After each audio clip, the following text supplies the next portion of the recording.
Dalam nama Bapa dan Putra dan Roh Kudus. Amin. Allah Bapa di surga, banyak kali kami letih, kami capek karena berbagai macam masalah yang kami hadapi. Bukan hanya masalah pribadi, tapi juga masalah di sekitar kami, khususnya dengan COVID-19 ini. Kami juga sering datang kepadamu, tetapi juga tidak jarang tidak menghibur kami. Tuhan, bantu kami untuk memikul kuk yang Kau pasang itu dengan hati yang lebar, hati yang jernih, hati yang kuat bersama Engkau. Terpujilah namamu kini dan sepanjang segala masa. Para saudara-saudariku yang terkasih dalam Kristus, di pagi yang cerah ini kita diajak untuk merenungkan sabda Yesus yang sangat menghibur kita. Sungguh-sungguh sangat menghibur kita. Datanglah kepadaku, kamu semua yang letih, yang lesu, yang berbeban berat. Aku akan memberikan kelegaan kepadamu. Kita selalu ingat kata-kata ini. Kita selalu menghafal kata-kata ini dalam hati kita. Dan Yesus meminta kita untuk datang. Datang kepadanya. Karena ia akan memberikan kelegaan kepadaku. Dan kuk yang kupasang. Sekali lagi, kuk yang kupasang. Ya. Jadi kuk itu sebetulnya bukan hanya kuk pribadiku, tapi kuk Tuhan yang dipasang kepada kita. Kenapa Yesus mengatakan kuk yang kupasang? Saya akan terangkan sedikit dalam sejarah tradisi orang Yahudi. Ketika membajak, yaitu petani itu memakai 2 sapi atau kerbau, sehingga kuk yang dipasang itu 2. Nah, yang satu harus lebih berpengalaman, yang satu lagi harus belajar dari yang satu, ya.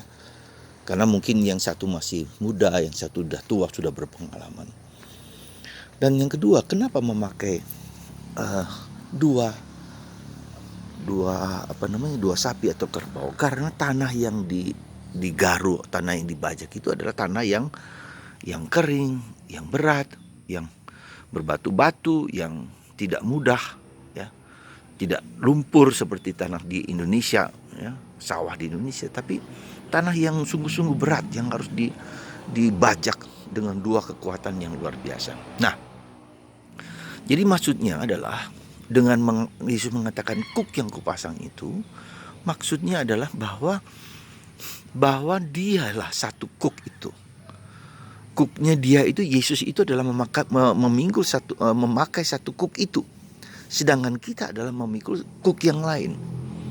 Maka sebetulnya ketika kita menderita, kita susah, kita mengalami problem seberat apapun, ya, maka sebetulnya yang dipasang oleh Yesus itu adalah dia sudah memikul beban salibnya di dalam dirinya sendiri, ya. Nah, kita hanya mengikuti bersama Yesus, ya. Jadi sebetulnya sebagian besar dari kuk yang dipasang itu, yang dijalankan itu adalah kuk kita yang digendong, yang dipanggul oleh Yesus, ya. Demikian yang sebetulnya yang dikatakan Yesus, dan kuk itu adalah Yesus pasang kepada kita. Artinya dengan maksud supaya kita berdekatan gitu, dan kita belajar dari, kita sebagai orang yang belum berpengalaman, belajar dari Yesus yang sudah berpengalaman, yang sudah menghancurkan kuasa dosa, yang telah menghancurkan kuasa iblis, yang telah menghancurkan kuasa kegelapan, yang telah menghancurkan salib, yang telah menghancurkan apapun, ya. Jadi dengan kata lain, di situ kita lihat bahwa Yesus memasang kuk itu supaya kita bisa berdekatan dengan dia, belajar dari Yesus, mendengarkan Yesus. Karena dia mengatakan, aku lemah lembut dan rendah hati. Nah, itulah yang dimaksudkan. Jadi tujuannya bahwa kita menderita, tujuannya kita berada di kasih kuk itu supaya kita dekat dengan Yesus, ya. Maka saya ingat pengalaman dari Beato Titus Bransma ketika dia berada di kamp tahanan Nazi, ya. dan dia sungguh-sungguh mengalami penderitaan yang luar biasa dari apa namanya, dari tahanan Nazi itu, dan melihat penderitaan teman-temannya, maka dia sering membantu teman-temannya. Lalu dia menulis puisi yang kurang lebih begini. Yang puisi itu sampai sekarang sungguh mengesan bagi saya, karena dia mengatakan, tidak sedekat ini engkau bersama aku. Ya. Dia menulisnya di apa namanya, di kertas rokok itu ditulis. Tidak sedemikian dekatnya Tuhan bersama aku sekarang ini, lebih daripada sebelum-sebelumnya. Nah, dengan kata lain, dengan penderitaan yang begitu mencekam, penderitaan yang begitu kuat itu, justru Tuhan dekat dengan kita lebih daripada saat-saat lainnya. Nah, saudaraku yang terkasih, dan dia mengatakan, aku bahagia dalam derita. Ya, aku bahagia dalam derita. Saudara, saya yakin tidak semua orang, dan kita tidak bisa mengatakan atau sulit menerima kenyataan bahwa aku bahagia dalam derita. Nah,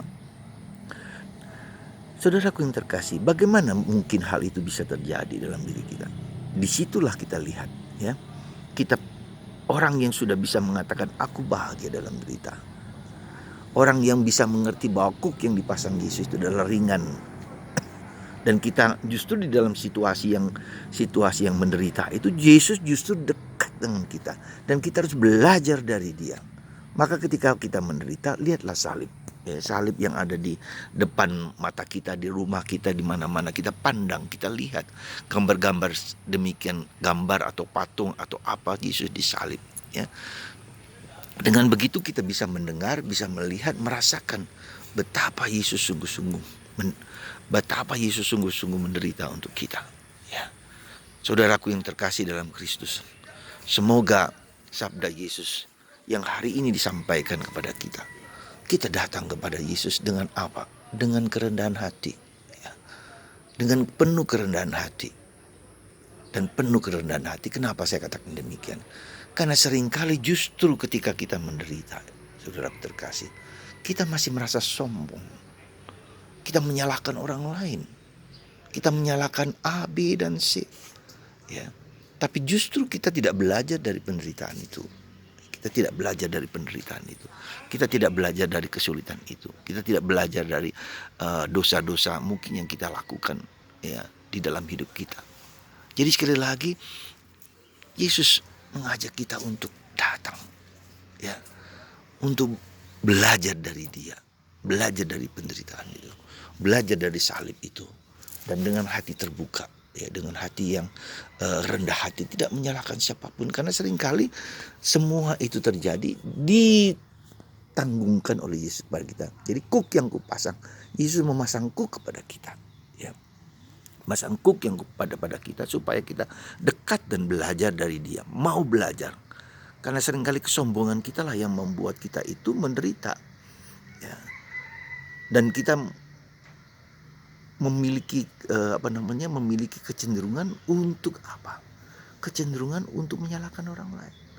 Kesombongan kita itulah membuat kita jatuh dalam dosa, dalam keberatan, dalam kesulitan yang tiada taranya. Sekali lagi, mari saudaraku yang terkasih, kita mohon rahmat supaya mata batin kita dibuka, ya, mata batin kita dibuka, mata batin kita dicerahkan, supaya dicerahkan sehingga kita menjadi lebih rendah hati di dalam penderitaan.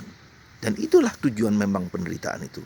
Seperti dikatakan dalam surat Paulus kepada umat di Filipi, Tuhan Allah, ya, Tuhan Allah yang menjadi Allah turun menjadi manusia, sekecil-kecilnya, serendah-rendahnya, turun menjadi manusia dan wafat di salib sebagai tanda penghinaan.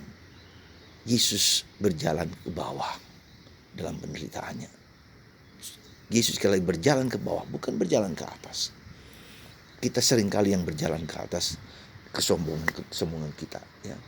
Tetapi kita dalam berjalan kehidupan ini harus turun ke bawah, sekali lagi, ya, turun mengalami penderitaan, mengalami kesulitan, mengalami keberatnya kehidupan, supaya kita belajar menerima dengan bahagia penderitaan itu sebagai cara untuk lebih dekat dengan Yesus untuk belajar dengan Yesus dan betapa dekatnya Tuhan dengan kita ketika penderitaan terjadi. Dan semoga kita semua menjadi lebih rendah hati di dalam menghayati kehidupan yang tidak mudah ini, terutama sekarang. Semoga Tuhan memberkati Anda semua. Amin. Allah Bapa di surga, kami mengucap syukur dan terima kasih. Sabdamu sungguh menghibur, menguatkan kami. Tetapi seringkali kami begitu sombong meskipun kami menderita. Ajari kami untuk rendah hati, menerima Engkau, belajar daripadamu, dekat dengan Engkau. Sehingga Engkau kami tahu menuntun, memanggul salib-salib kami sendiri. Terima kasih Tuhan. Tuhan berkati kami semua dengan kasih-Mu, terutama kami yang sakit, menderita, disembuhkan oleh kuasa Yesus. Dalam nama Bapa dan Putra dan Roh Kudus. Amin.